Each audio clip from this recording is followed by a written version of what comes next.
जाता रुपिया घरे पिया घरे डीजे हरिओम बसंतपुर डीजे हरिओम बसंतपुर हमें ना भूलई हा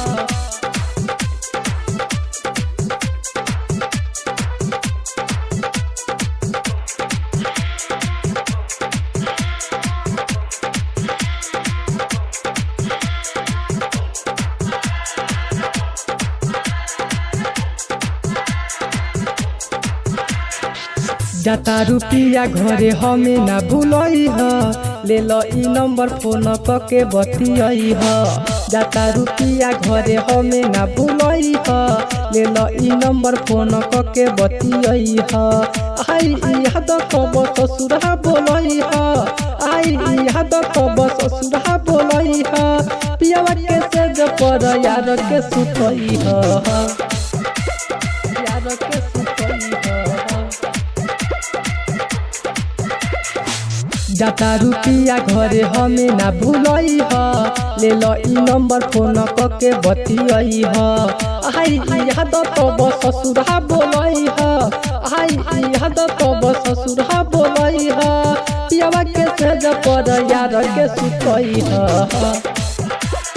यार के सुतई ह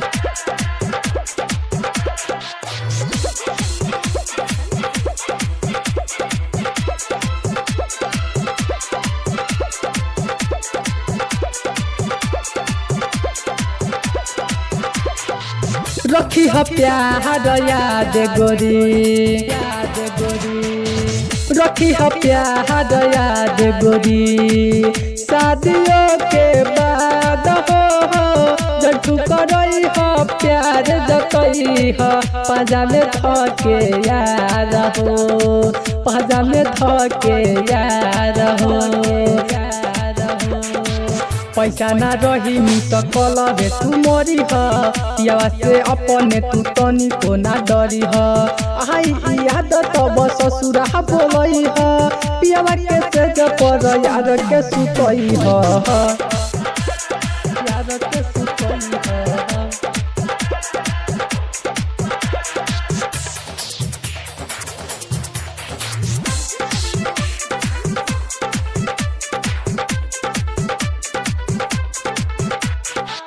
दोसरा संगे चल जइबू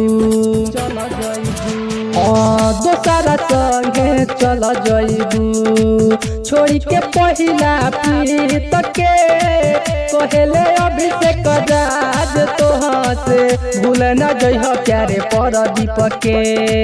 भूल न जइह प्यारे परदीप के पी के संदीप के चिंता में न रही ह जवन मन करी उहे तू करी ह आई याद तब ससुरा बोलई ह पियावा के सेज पर यार के सुतई ह यार के सुतई ह जाता रुपिया घरे हमें ना भूलई ह ले लो ई नंबर फोन कके बतियई ह आई याद तब ससुरा बोलई ह पियावा के सेज पर यार के सुतई ह यार के सुतई ह यार के सुतई ह यार के सुतई ह डीजे हरिओम बसंतपुर डीजे हरिओम बसंतपुर डीजे हरिओम बसंतपुर